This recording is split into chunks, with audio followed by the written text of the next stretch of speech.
Salam, salam damai sejahtera bagi kita semua. Kembali kita ketemu di channel Renungan Firman Tuhan. Tujuan renungan ini supaya setiap orang yang percaya kepada Tuhan, yang sedang mengalami tantangan masalah hidup di dalam kehidupannya, mendapatkan kekuatan yang baru dan dapat dipulihkan, dikuatkan melalui kebenaran firman Tuhan. Itulah sebabnya channel ini hadir bagi kita, supaya bertujuan bahwa kita tidak putus asa dalam setiap persoalan masalah yang kita alami. Bahkan kita juga mengerti bahwa di dalam persoalan itu ada Tuhan yang selalu menyertai dan memberikan kekuatan kepada kita.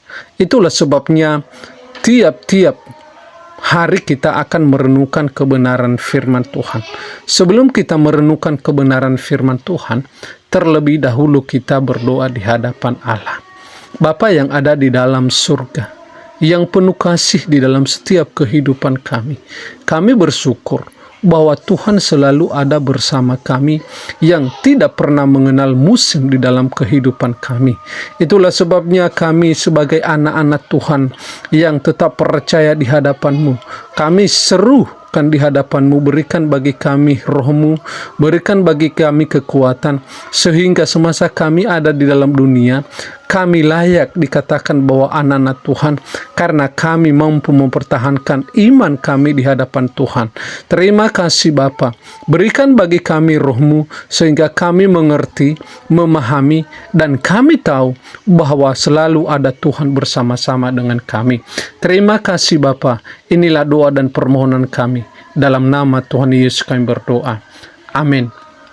Renungan kita pada saat ini kita ambil di dalam kitab Kejadian 6 ayat 1 sampai ke 8. Demikianlah bunyinya. Kejahatan manusia.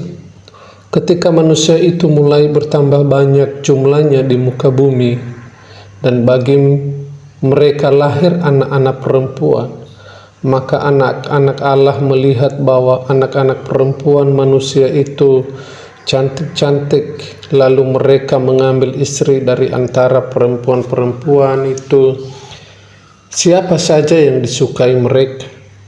Berfirmanlah Tuhan, rohku tidak akan selama-lamanya tinggal di dalam manusia, karena manusia itu adalah daging, tetapi umurnya akan 120 tahun saja. Pada waktu itu orang-orang raksasa ada di bumi, dan juga pada waktu sesudahnya, ketika anak-anak Allah menghampiri anak-anak perempuan manusia, dan perempuan-perempuan itu melahirkan anak bagi mereka.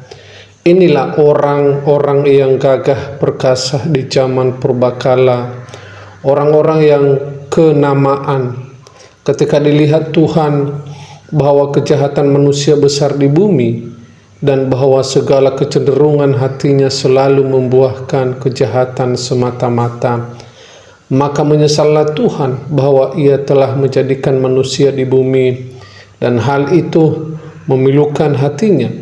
Berfirmanlah Tuhan, aku akan menghapuskan manusia yang telah kuciptakan itu dari muka bumi, baik manusia maupun hewan dan binatang-binatang melata, dan burung-burung di udara, sebab aku menyesal bahwa aku telah menjadikan mereka.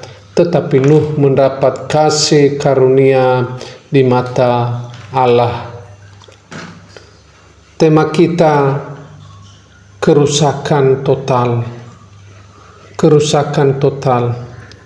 Membersihkan sebuah rumah yang telah lama ditinggalkan di penghuni, sampah bukanlah tugas yang mudah.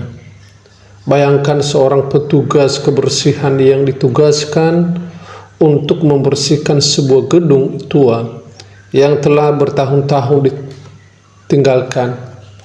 Lantai yang berlumut, dinding yang rentak, dan tumpukan sampah ada di setiap sudut.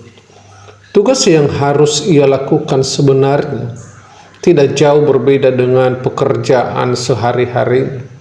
Alat yang sama, metode yang sama, bahkan tujuan yang sama. Petugas itu dituntut untuk membersihkan seluruh area gedung hingga bersih dan layak huni. Hanya saja, kini ia dihadapkan pada skala yang jauh lebih besar dan kompleks. Situasi ini tentu membuat petugas itu kewalahan dan terkadang putus asa dalam mencapai tujuan yang diinginkan. Gambaran itu yang hendak dilukiskan dalam kisah ini. Dunia yang telah Allah ciptakan dengan penuh kasih kini dipenuhi kejahatan manusia. Eskalasi emosi Allah pun terlukiskan dalam bagian ini. Allah melihat bahwa kejahatan manusia besar di bumi dan bahwa segala kecenderungan hatinya selalu membuahkan kejahatan semata-mata. Ayat 5, keadaan ini membuat Allah berduka. Bahkan dikatakan bahwa hal itu memilukan hatinya. Ayat 6, meski demikian, di tengah kekecewaannya yang mendalam, Allah tidak menyerah. Allah memutuskan untuk membersihkan dunia melalui air bah, namun tetap menyiapkan harapan melalui Nuh yang mendapat kasih karunia di mata Tuhan. Ayat 8. Bagian ini menunjukkan bahwa menghadapi kejahatan dan dosa bukan perkara yang mudah. Sekalipun Allah adalah kasih, Allah mengkehendaki kita hidup dalam kekudusan dan kebenaran, sebab Ia adalah Allah yang Maha Kudus. Tantangan yang kita hadapi dalam melawan dosa dan kejahatan di sekitar kita mungkin akan membuat kita merasa putus asa seperti dialami Allah. Meski demikian, Ia juga adalah Allah yang penuh kasih karunia dan selalu menyediakan jalan keluar bagi orang-orang yang dikasihinya, seperti yang Ia lakukan kepada Nuh. Mari setiap kita terus berjuang melawan dosa dan kejahatan dalam hidup kita, sembari memohon kasih karunia-Nya untuk memampukan kita bertahan dalam perjuangan ini, tetapi setia dan bersandar kepadanya.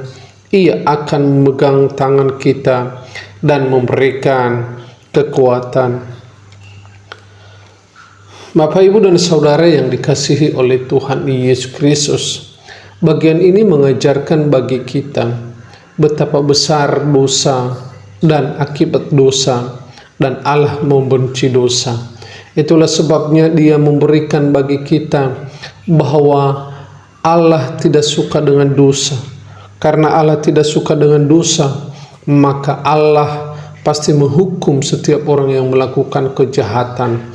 Sekalipun juga Allah adalah adil, dalam keadilannya itu tidak mungkin bertentangan dengan kasih. Karena keadilannya, maka Ia menerapkan hukuman bagi setiap orang yang telah melakukan kejahatan di hadapannya. Selain daripada itu juga, Ia adil, tetapi Ia memiliki kasih. Ketika manusia sudah rusak total, maka Allah juga menyiapkan jalan keluar. Ketika ada orang yang percaya kepadanya, maka Ia memberikan pengharapan kepada setiap orang, sekalipun ia sudah jatuh di dalam dosa. Bapak, Ibu, dan Saudara yang dikasihi oleh Tuhan Yesus, sekarang mari kita merenungkan diri kita. Sejauh mana hidup kita ada di dalam Tuhan, dan sejauh mana kita sudah jauh terhadap Tuhan. Tetapi kita menyadari bahwa karena Allah adalah kasih, maka kembalilah kita kepada Allah. Karena Allah adalah Maha Pengampun, sehingga Ia mengampuni kita. Ia juga menyelamatkan kita. Sejauh apapun kejatuhan kita, maka Allah mampu untuk menolong kita. Terima kasih. Tuhan Yesus memberkati. Bapa yang ada di dalam surga, yang penuh kasih dan penuh kebaikan dalam setiap kehidupan kami, saat ini kami menyadari kami sudah terlalu jauh jatuh di hadapan-Mu. Kami juga sudah terlalu banyak dosa yang kami lakukan. Ampuni kami, dan melalui kebenaran firman-Mu ini Tuhan, menyadarkan kami bahwa sekecil apapun dosa yang kami lakukan di hadapan-Mu, Allah tidak suka. Oleh karena itu Tuhan, berikan bagi kami roh-Mu dan pengampunan, sehingga bisa kami memperbaikan diri mulai saat ini, dan kami bisa memuliakan nama Tuhan, dan Tuhan memulihkan kami. Terima kasih Bapa, di dalam nama Tuhan Yesus kami berdoa. Amin. Demikianlah renungan firman Tuhan ini. Semoga Bapak Ibu dapat diberkati. Jika Bapak Ibu diberkati melalui renungan ini, silakan like, komen, dan subscribe, atau tinggalkan pesan-pesan di kolom komentar, atau juga pokok-pokok doa yang bisa kami doakan bersama-sama. Terima kasih, Tuhan Yesus memberkati.